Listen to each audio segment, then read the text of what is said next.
Alright, so in this video we're going to go through the January 2012 Unit 1 paper. So let's start off with some particle physics. We're just going to look at some basic quark configurations. So this first one has a quark structure of an up-up-down, which would give it a charge of +1. So that's going to be a proton there. This one at the bottom is an up anti-down, so it's going to have a charge of +1. It's not strange, so that's going to be a pi plus particle there. So all of the charges are going to be +1. Sigma is going to have a strangeness of -1 because it's got a strange quark. Anti-strange has a strangeness of +1. And so the baryon number, a proton has 1. A sigma has got 3 quarks, that's clearly a baryon, so that's going to be 1. And then the last one is 0, that's already filled in. Okay, so nice, easy start. Each one of the particles in the table has an antiparticle. Give it one example of a baryonic particle and its corresponding antiparticle. So it should be fairly easy. Let's go with a proton and shockingly enough, an antiproton. Could have also gone with a neutron or anti-neutron, or a sigma plus, sigma minus, if you like, but that's what we'll go with. So the quark structure of an anti-baryon, so 3 anti-quarks. A baryon has 3 quarks, so an anti-baryon has 3 anti-quarks. If one property of an antiparticle is the same and one property that's different, so the same would be mass or rest energy, and the different will be the charge. So they're always oppositely charged to each other, even though that means if it's neutral, that's still neutral. You could also have gone with something like baryon number here, and that would also be true. Alright, so that wraps up the first question, nice and straightforward. Okay, so we're going to move on to some atomic structure, and the first question wants us to know what is meant by the specific charge of a nucleus and its unit. So let's write that out. That's what we've got there. So it's the ratio of charge and mass, so charge on the top line, mass on the bottom line, and it's measured in coulombs per kilogram because it's charge divided by mass. Okay, so let's continue. So nucleus X has the same nucleon number as nucleus Y. The specific charge of X is 1.25 times greater than that of Y. Explain in terms of protons and neutrons why the specific charge of X is greater than that of Y. So X must have more protons.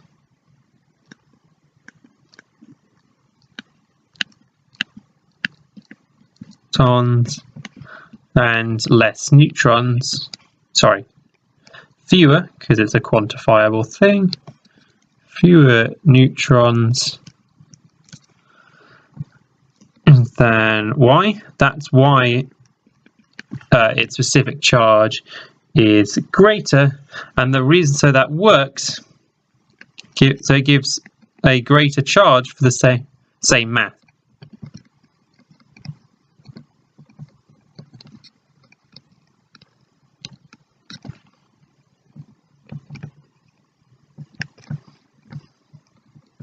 Alright, there. So that's going to be why that is, and that's why it has a very specific charge. Because X is 10, 5. Reduce the number of protons and the number of neutrons in nucleus Y. Okay, so we know, let's call, so for the nucleus Y, let's call its proton number Z and its neutron number N. So we know that N plus Z is equal to 10. And we know that X is 1.25 times Y. So we can say that Z times by 1.25 is equal to 5, which means that Z is 4 which implies that n is going to be equal to 6 there. So it's going to have 4 protons. Let's write that out. 4 protons, 6 neutrons. Okay, so that finishes off that question there. So let's move on. All right, so we've got pair production can occur when a photon interacts with matter. Explain the process of pair production. So what's going to happen is a photon interacts with some part of matter, so an atom, electron, a nucleus, and that photon energy is converted into a particle and an anti-particle pair. So let's put that in. So that's what we've got. Photon interacts with a particle and it transfers its energy to rest energy in its particle-antiparticle pair. And the reason this only happens when the photon interacts with matter is you need to ensure that momentum is conserved. So if it wasn't interacting with matter, the system would have gained momentum there. So that's what's going on. So explain why pair production cannot take place if the frequency of the photon is below a certain value. So the key thing here is that the energy of a photon is directly proportional to the frequency. So that would be your start off. Your energy is directly proportional to frequency. So the photon energy must be equal to the sum of the rest energies of the particles produced. And if it isn't, then it can't produce particles. So let's get that down. So that's our second part. If the energy is below a certain value, it's lower than the rest energy of the particle-antiparticle pair, and it can't then produce them. So that's why there's a certain frequency. Okay. Energy and momentum are conserved during pair production. State 2 other properties that must be conserved. So charge has to be conserved, which is one of the reasons it has to be a particle and anti-particle pair.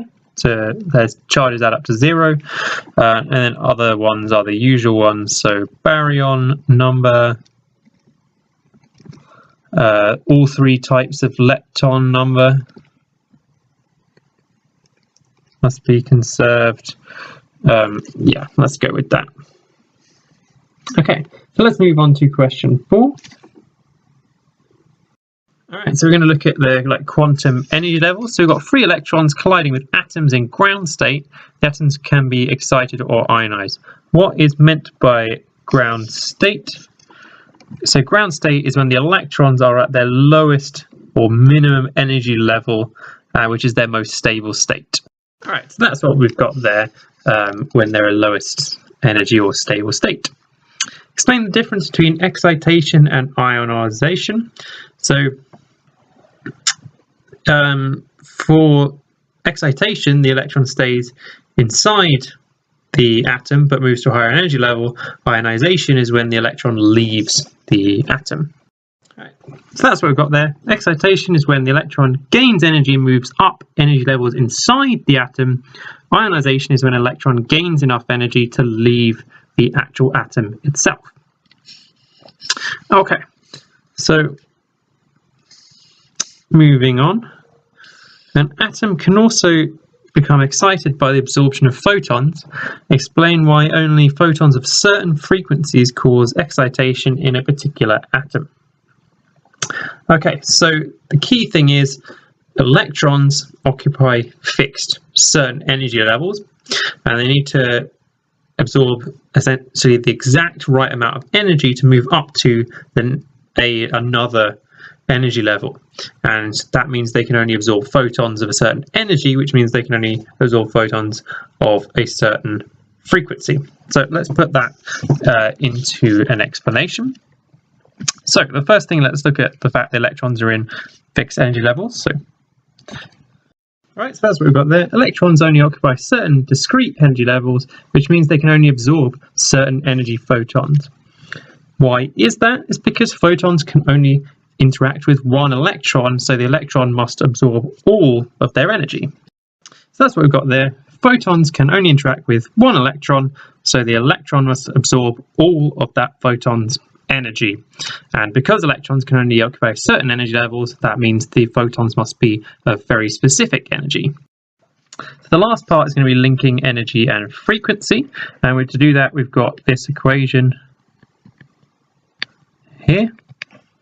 Alright, so that's what we've got.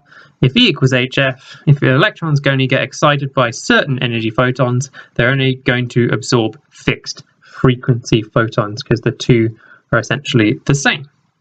Okay, so let's finish off this question on the next page. So we've got the ionization of hydrogen is 13.6. Calculate the minimum frequency necessary for a photon to cause the ionization of a hydrogen atom.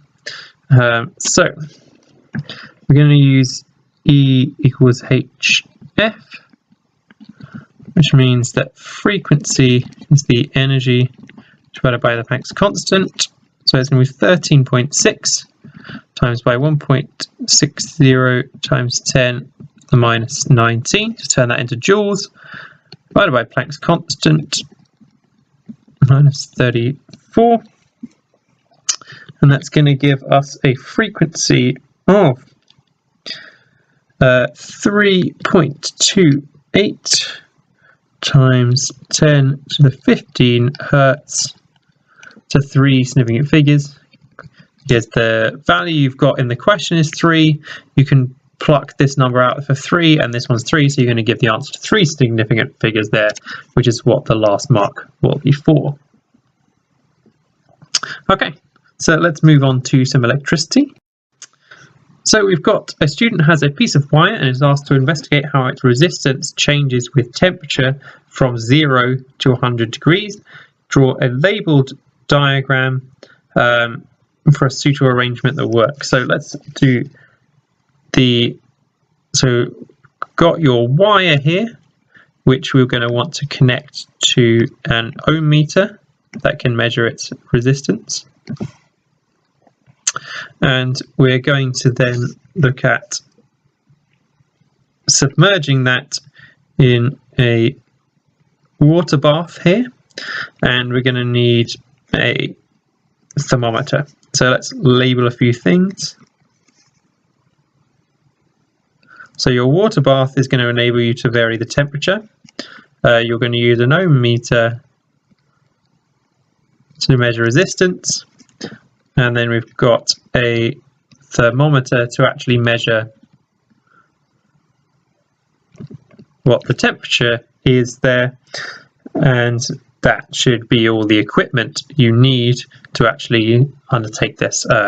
And this one here is the wire of interest. Okay, so that's the first part. So let's move on to the second.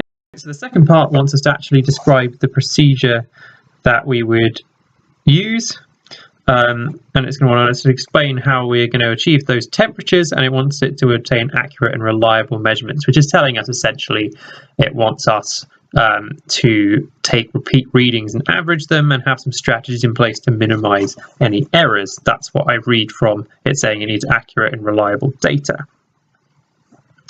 Okay, so what we're going to do is we're going to start off at 180 degrees.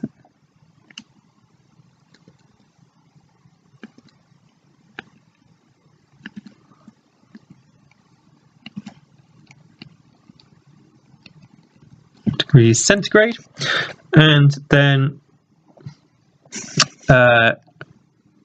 measure the temperature with a thermometer.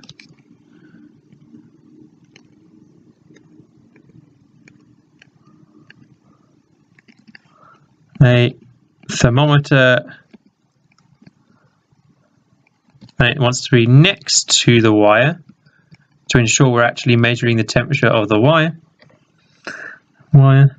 And you're going to want to allow it some time to reach thermal equilibrium, or the same temperature.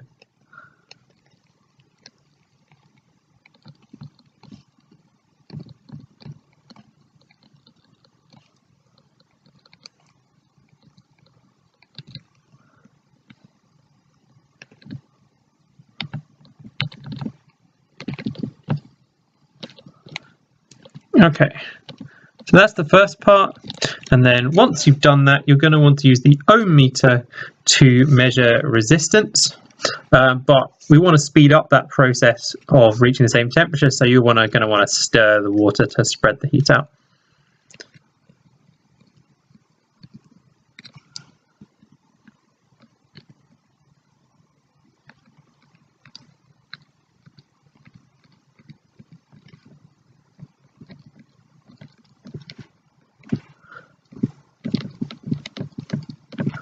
Temperature, and then now use the ohm meter to measure resistance. Okay, so we've now got essentially one reading here. And then what we're going to do is we're going to repeat the process at 90, 80 degrees, down to 30 degrees C, and then add ice to reach 20 degrees, 10 degrees, and 0 degrees there, because we want to do over the full temperature range. And then we're going to want to repeat measurements.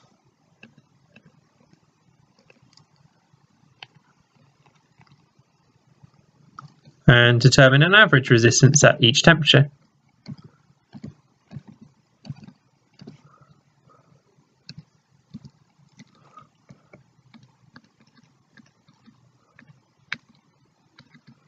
Each temperature. And the final stage is going to be how we actually observe the relationship. So we're going to want to plot a graph of resistance on your y-axis versus temperature. Sure. And that's what's going to allow you to see the relationship. That's what we use graphs for, to observe relationships there. Okay, so that would be the method that you would use for this experiment right here. All right, so let's move on to the next part. It's on this page now. All right, so to finish off question 5, a certain metal has a critical temperature of -268 degrees centigrade or 5 Kelvin. Explain what is meant by a critical temperature. So this is to do with a superconductor. So if the temperature goes below the critical conductor, the superconductor will have 0 resistivity. So that's what we've got there to finish off. So it's going to have below critical temperature, 0 resistivity. All right, so let's move on to question 6. We've got 2 lamps. X is rated at 12 volts, 36 watts. Y at 4.5 volts, 2 watts. Calculate the current in each lamp when it's operated at its correct voltage. So we're going to be using P equals IV. So I1 is going to be P1, which is 36, divided by 12, which is 3 amps. I2 is going to be 2 divided by 4.5, which is 0.44 amps. So that was X, that was Y. Okay. So the 2 lamps are connected in the circuit shown. The battery has an EMF of 24 volts and negative internal resistance. We've got R1 and R2 chosen, so lamps are operating at their correct working voltage, which means they'll have these currents going through them we've calculated here. Okay, so that was 3 and 0.44. Then it wants to calculate the potential difference across R1. So we know the potential difference across light bulb X was 12 volts, therefore the potential difference across R1 is going to be 24 minus 12, which is 12 volts. So let's put that in the final, that looks like 1.2. Let's get rid of that. 12 volts, there we go. And it wants to know the current in R1. So we know the current going through Y is 1.44 and the current through X is 3. Those two join together to go through R1. So it's going to be 3 plus 0.44. So surprisingly, it's 3.44 amps because they combine together if you look at the circuit diagram from the two bulbs. Calculate the resistance. So we're going to be using Ohm's law. V over I. So it's 12 divided by 3.44. That's going to give us a resistance of 3.5 ohms. Okay, calculate the potential difference across R2. Well, it's going to be 12, which is the potential difference across that whole parallel section, minus the potential difference across the light bulb. So that's going to be 7.5 volts. Calculate the resistance of R2. So its current is 0.44. So this is V over I. So it's going to be 7.5 divided by 0.44, which is the current going through it. And if we do that, we get that it is 17 ohms.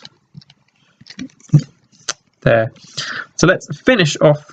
The filament of the lamp in X breaks, so it's no longer a parallel circuit, so it no longer conducts. Explain what will happen to the voltmeter reading. It is observed that the voltmeter reading decreases and lamp Y glows more brightly. Explain without calculation why the voltmeter reading decreases. So we effectively, what we've done is we've taken a parallel loop out of our circuit, which has the effect of increasing resistance, which for the same EMF source has the effect of decreasing current. Then using Ohm's law, that will give us what happens to potential difference. So that's what we've got the first part. Removing the parallel loop increases total resistance, decreasing current. And then we'll look the resistance the voltmeter is reading hasn't changed. So using V equals IR. If I decreases, R stays the same, the voltmeter reading decreases. So that's what we've got there, that explanation.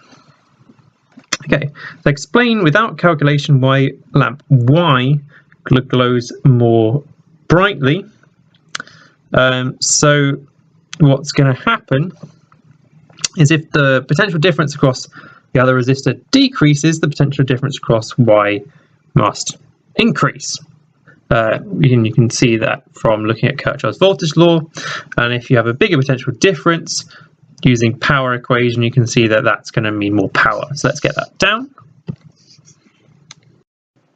So let's have a look at this explanation. So first off, the potential difference across the other resistor decreases. So potential difference across Y therefore would increase because the sum of the potential differences has to equal the sum of the EMFs. So power is V squared over R. So R has stayed the same for the bulb. So if you increase the potential difference, that means it's going to dissipate more power, which in the form of a light bulb means it's going to be brighter. Quick thing at this stage, make sure in the exam you don't write outside of this box because it doesn't get scanned in and marked, so be a bit careful with that. Okay, so that finishes question 6. Let's move on to question 7. Alright, so for question 7, this is the circuit diagram we're using. We've got an EMF 9, internal resistance R, 2 ohms in parallel, and they're in series with 6, and A and B is across the parallel. Alright, so let's move on to the next question. So we've got a current in the battery of 1 amp, and it wants to know the potential difference between A and B. So we work out the total resistance of A and B, and we multiply that by the current. That will tell us what the potential difference is. So 1 over the resistance is 1 over 2 plus 1 over 2. It's 1. So the resistance of them is 1. V equals IR. So if we know the current and the resistance, that's going to give us 10 volts. Sorry, it's 1.0, not 10, so 1.0 volts.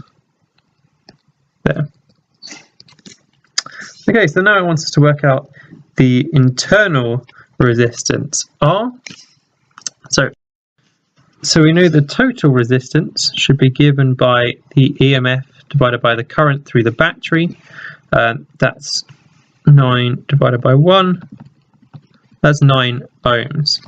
We also knew that the resistance is going to be 1 plus 6 plus R, which is 7 plus R, which means your internal resistance has to be 2.0 ohms there. Find the total energy transformed by the battery in 5 minutes. So we're going to use energy is power times time, which is going to be I times EMF times time. So it's 1 times 9 times 5 times 60 to give you the total energy, which is 2.7 times 10 to the 3 joules there. Calculate the percentage of the energy in part 3 that is dissipated in the battery in 5 minutes. So essentially what it's saying is if it's dissipated in the battery, that means by the internal resistance. So we know the internal resistance is 2. So let's work out how much energy it dissipates. So we're going to use I squared RT. So the current was 1. So 1 squared times 2. So that gives you 2. That's 5 times 60, which is 600 joules. So then we want to get the percentage 600 divided by 2,700 times by 100%, and that's going to give you a value of 22%. So the key here was that it said inside the battery. That tells you it's by the internal resistance there. Okay, so let's move on to the last part. State and explain one reason it is an advantage for a rechargeable battery to have a low internal resistance. So internal resistance is going to act to decrease the current, which will essentially decrease the rate at which you can charge your battery, and it also will be wasting energy that could be transferred to the battery. So let's get those in. So that's one of those. So higher resistance means lower current. Lower current means a smaller rate of charging, so it increases the time it takes to recharge. And the other thing we talked about is that energy is wasted. So that's what we've got there. If you're a smaller internal resistance means a smaller energy dissipated by your internal resistance, so it's going to be in a higher efficiency or less waste. And obviously if we look at the top part in terms of the advantage of lower internal resistance, that would mean a higher current and therefore an increased rate of charging or a decreased charging time. So those would be the two main advantages of low internal resistance there. Okay, so that completes this paper. If you have any questions about things I've gone through, please do comment and ask me about those. Thank you, as always, for watching and making use of this resource. And I hope you will be using the other ones that I'm making in the near future. Thanks, bye.